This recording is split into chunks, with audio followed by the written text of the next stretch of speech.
Ruthless Compassion is a podcast that shows you how to become fiercely kind. I'm the host, Dr. Marcia Sirota, and in each episode, I get into it with experts and regular folks about the things that get in the way of what we want. Things like addiction and mental health, isolation and loneliness, difficult family and work relationships, and the importance of self-care. I want to help you overcome the obstacles to living your best life, and I want to inspire you to become a powerful kindness warrior. Is a reporter for ThinkProgress.org, a digital news site based in Washington, D.C., where she is currently covering the 2016 U.S. election. Before working at ThinkProgress, she worked in the U.S. Senate and served as a Fulbright scholar at a university in southeast Turkey. She has also been a guest on Forward Thinking Radio and the BBC's radio network. Welcome, Laurel Raymond. Welcome, Laurel Raymond, to the Ruthless Compassion podcast. Thank you so much for having me. Well, it's really a pleasure. I really loved your article about Hillary Clinton and likability and how women, when they're seeking positions of power, are perceived as less likable. And I was wondering what compelled you to write that article? Well, so I'm a political reporter, and I've been kind of covering this. I've been covering Hillary Clinton for a while, or particularly during this election. And I think particularly that article came out of, we were seeing, so a poll came out, and it basically said that, both Hillary Clinton and Donald Trump are like the most disliked candidates in US history, which is true. But I think that particularly we saw like in the coverage of it, people were really focusing on, Hillary Clinton is so unlikable. And they were like making it out to be that this is an intrinsic thing, that this woman is, she's just unlikable.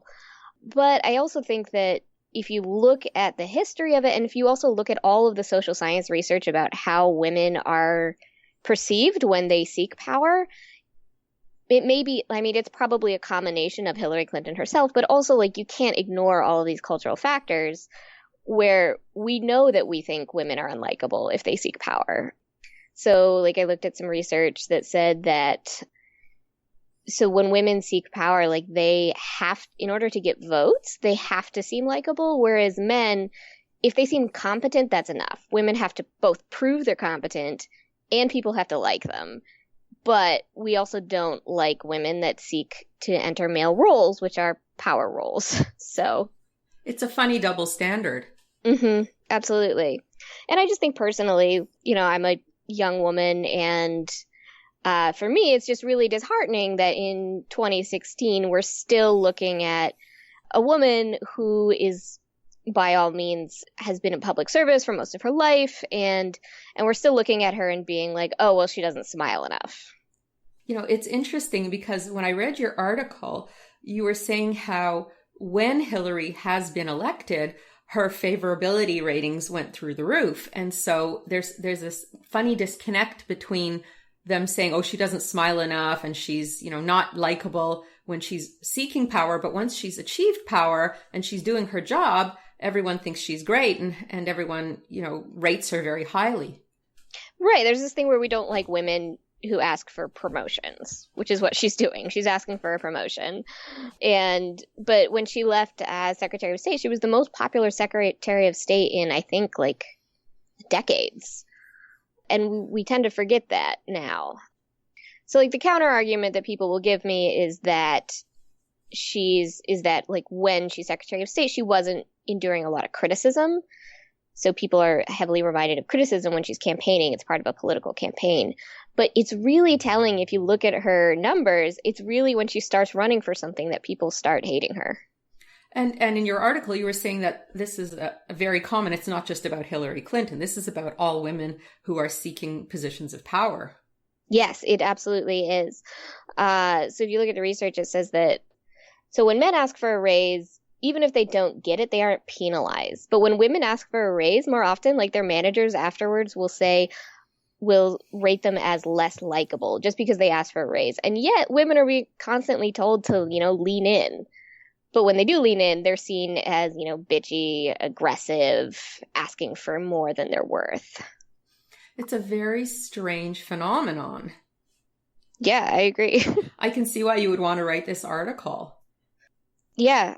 And I mean, it's also just kind of watching the way this election has played out.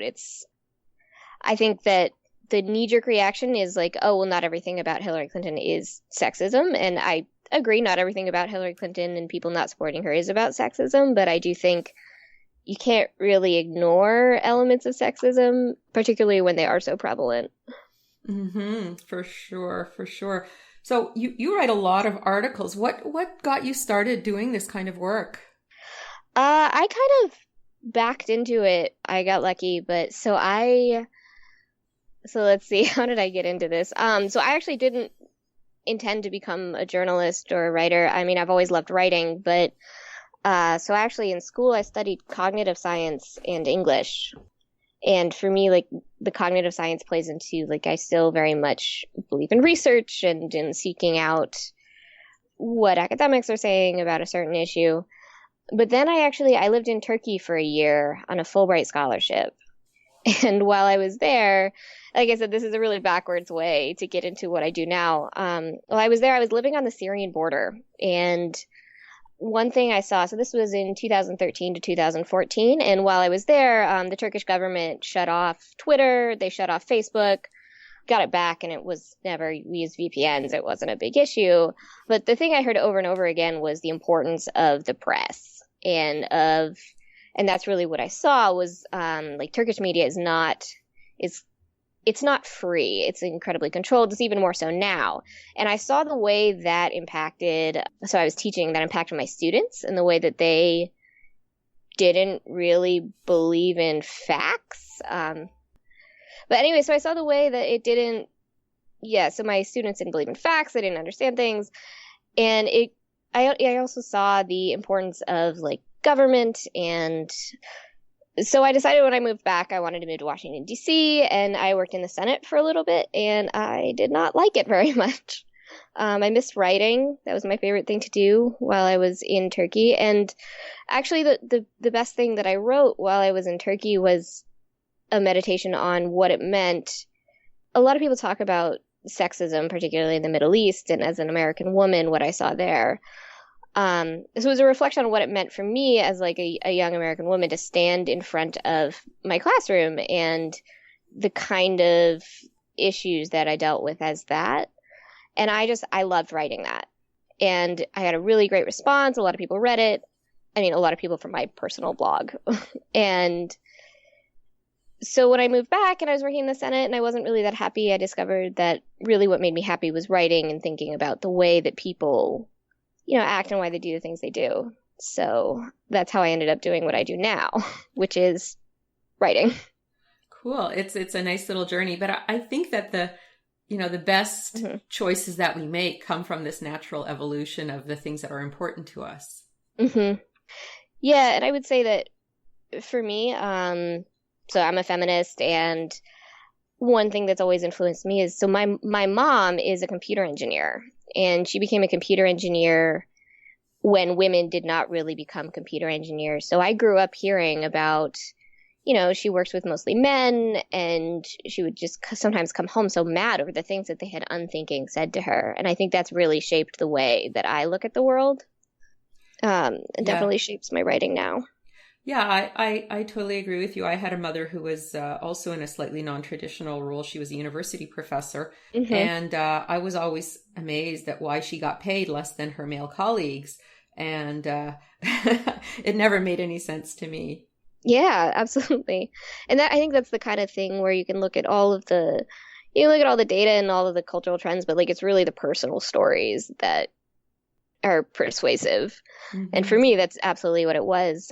So one thing I also write a lot about is women in STEM fields. And the reason I think that's so interesting to me is because I remember being in my, like, freshman biology class, and I would say the right answer in a tutorial, and then the professor would be like, "Oh, that's a great answer," and then the guys next to me would turn to the guy next to him and be like, "Oh, like, you seem smart. Do you want to do a study group?" And I was like, "Oh, am I sitting here? Like, did I just say something?" Mm-hmm. Yeah. It's really pervasive. I want to go back to something you mm-hmm. said just a minute ago. You said you're a feminist, and I think that to say I am a feminist is still not a comfortable thing for a lot of people to say. What do you think it is about that word that makes a lot of women especially not want to own it? I think it's this pervasive myth that being a feminist means you hate men. It's this idea that if you're a feminist, you're angry, and it's still something that, I get, and I do, like, I have a pause, and I've kind of trained myself out of it before I openly say I'm a feminist, and then I have to think about, why is that something to be shameful? It just means that I think that women and men are equal. That's it.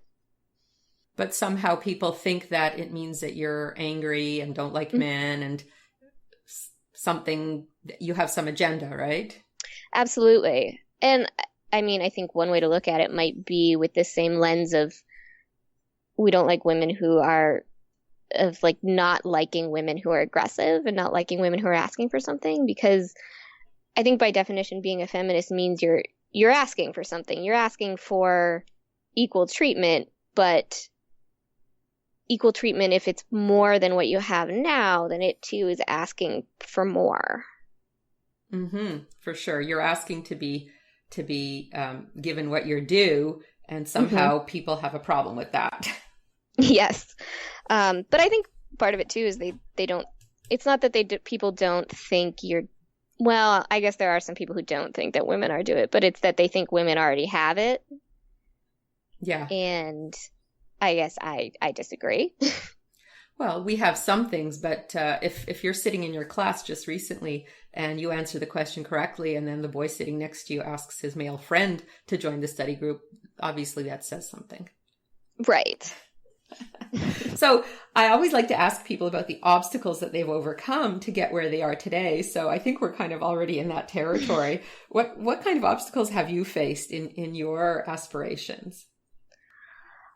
That is an interesting question. I don't know. I mean, overall, I feel like I have worked very hard to be where I am, but I don't know if I can identify any particular obstacles. I guess for me, it has been the pervasive. I tend to notice microaggressions very, very clearly. And I think generally speaking, my main obstacle is that I keep changing what I think I want to do with my life. And that is a personal obstacle. But you're talking about microaggressions. You want to give some examples of those? I think that's an interesting thing. So I would say that, like, the example I just used of being kind of ignored in my science classes, I would say that's a microaggression. And I would say other things like, so I noticed, for example, when I lived in Turkey, I actually didn't speak Turkish that well, but my female roommate spoke it extremely well. And we also had a guy on our trip that didn't speak Turkish very well at all. But people would always turn to the man and ask him. And like my friend would be sitting there stewing because she would be so much better at speaking just because of her own ability. And things like that I also notice here. So if I'm standing with a group of guy friends and somebody comes up to ask for directions, they're not going to ask me, they're going to ask the guy. Which in their case is good because I'm actually terrible at directions, but they're making an assumption because of your gender, not because of your, inability to figure out left or right.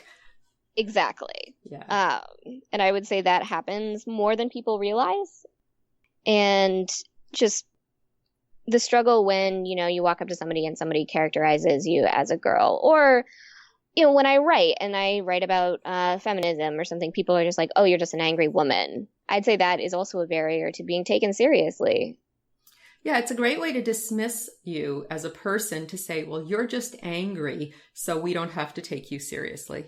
Exactly. And it's this assumption that you're not rational, that you don't have a rational reason for thinking the way you do. Mm-hmm. Yeah, you're it's that time of the month, so you're hysterical.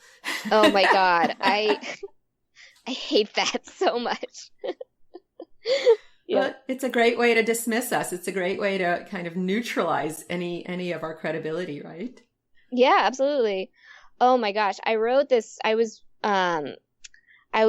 story a while back. I was just kind of tooling around and researching, and I found out that in the 1960s in the United States, when they were doing the space program, they tried out women as astronauts. And the women as astronauts, they actually passed the physical tests at a higher rate than men, and women are generally smaller than men, so they would use less fuel, and it made more sense they made a lot of logical sense to use women as astronauts. However, in the official NASA report, they said something like you can't have a temperamental human with expensive technology in the same space. And basically what they said was that once a month you couldn't trust women because of their periods.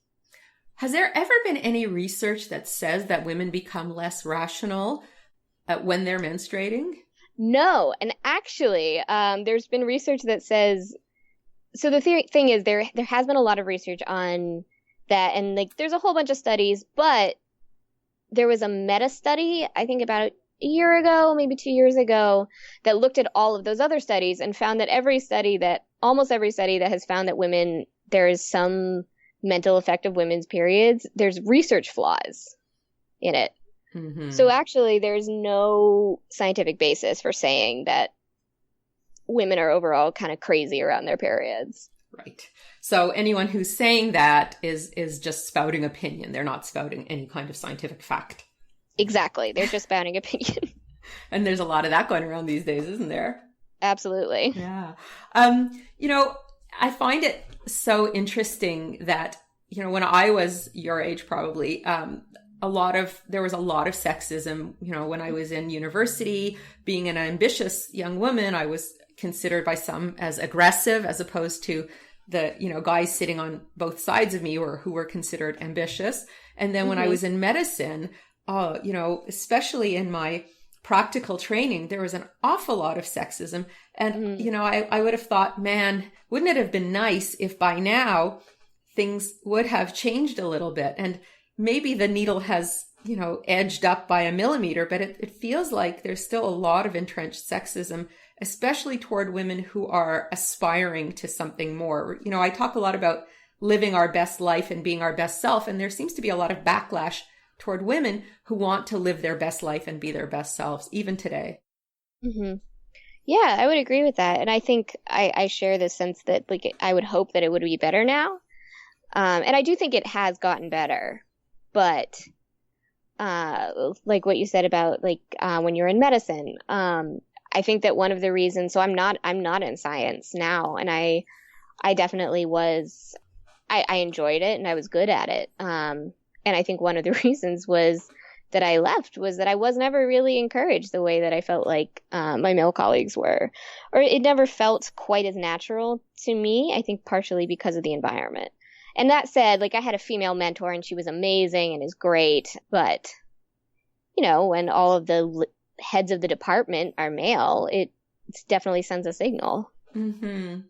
What do you think women can do to support other women in pursuing positions of power and greatness? If we want more women to be doing amazing things like running for Prime Minister of Canada or President of the United States or being neurosurgeons or astronauts, what can we as women do to support other women?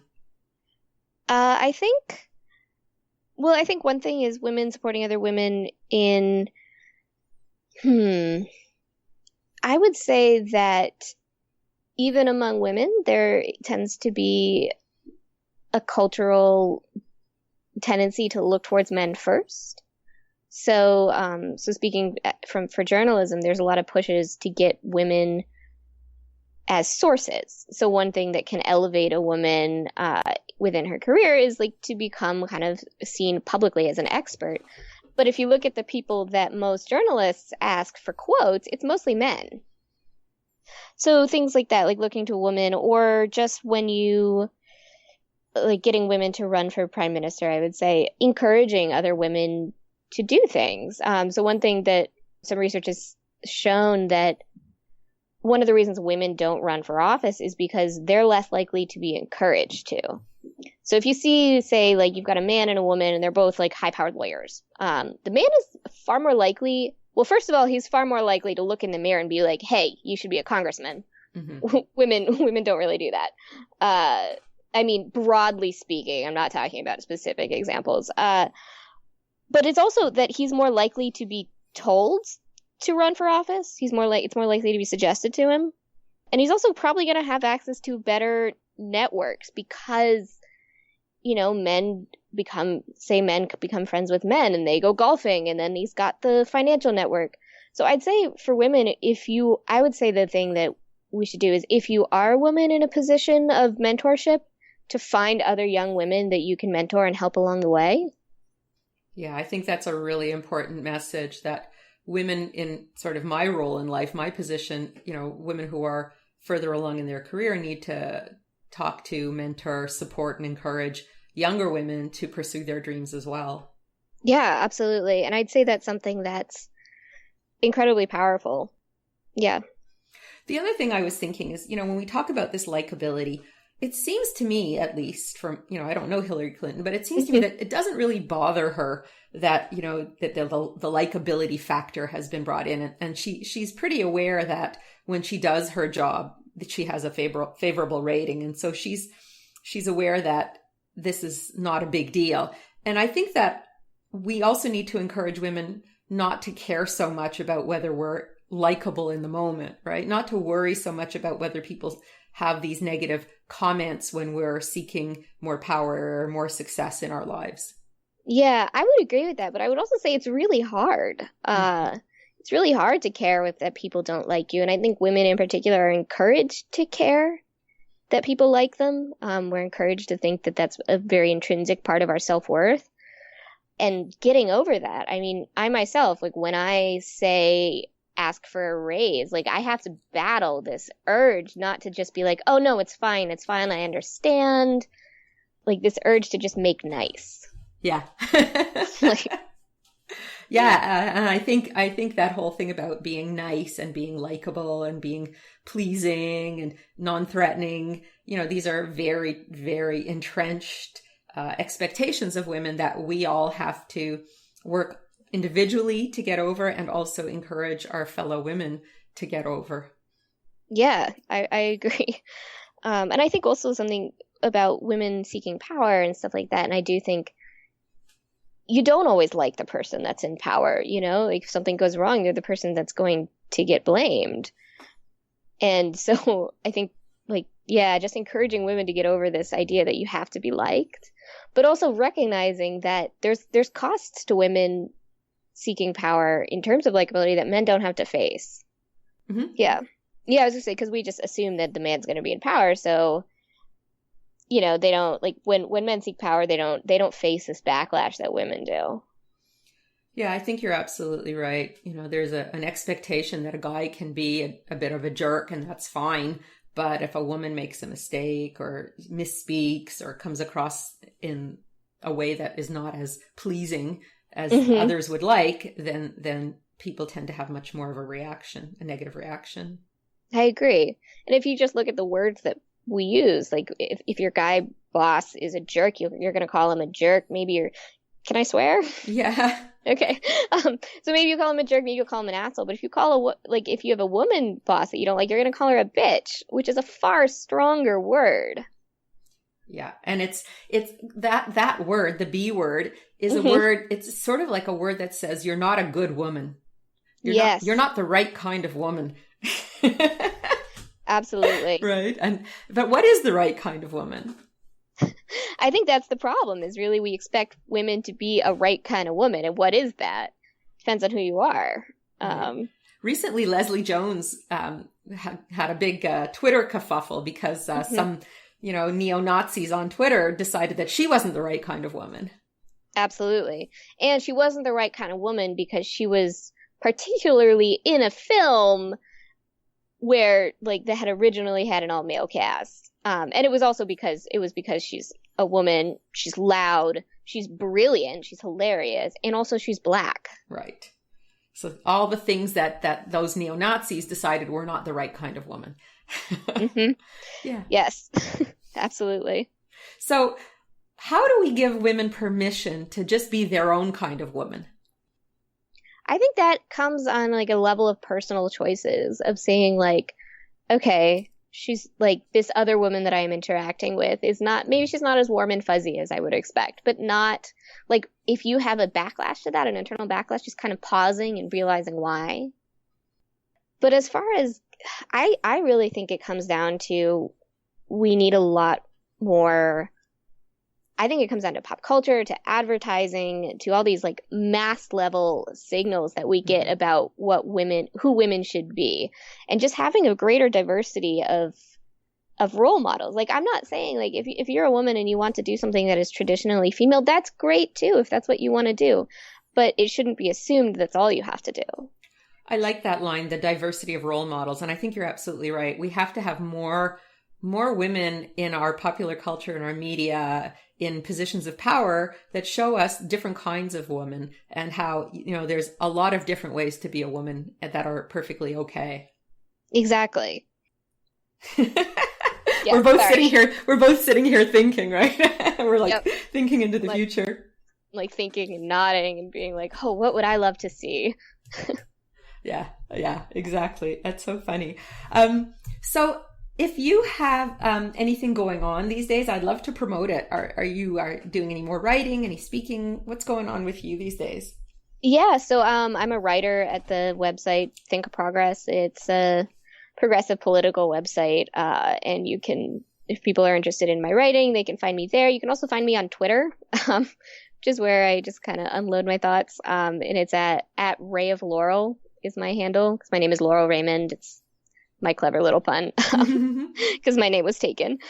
But yeah, so you can find me there, and you can usually find my writing on my Twitter, but also on the website ThinkProgress.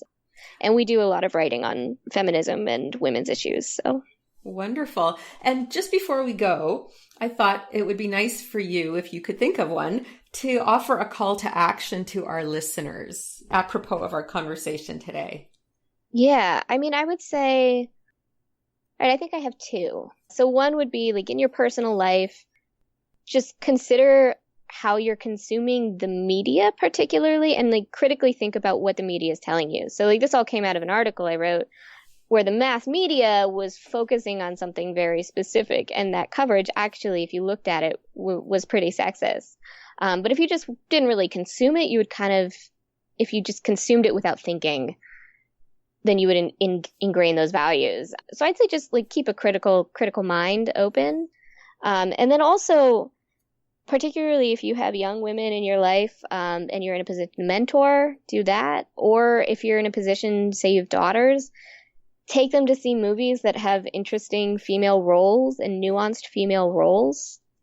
Give them books that have really strong female characters. I think that makes a huge difference. I think that's a wonderful call to action, both of them. More critical thinking about the media that we consume, and more encouraging women to see the possibilities for themselves in a lot of different models. Yeah, absolutely. Well, it's been really wonderful to talk to you today, and very thought-provoking. And hopefully we've done a little tiny bit to rehabilitate the word feminist, perhaps. I hope so. Who knows? I'll probably get emails telling me that I'm just angry and bitter. Yeah, you sound so angry and so bitter. I do get those emails, though. I know. Well, we have to keep going, right? Keep working. Yep. Well, really wonderful. All the best, Laurel. Thank you so much for having me. It's great talking to you. Take care. All right, bye. That was the fantastic Laurel Raymond, and I'm Dr. Marcia Sirota. If you liked this podcast, please subscribe and review it on iTunes. You can also sponsor me on Patreon at patreon.com/Dr. Marcia Sirota. And please sign up for my free monthly wellness newsletter at marciaSirotaMD.com.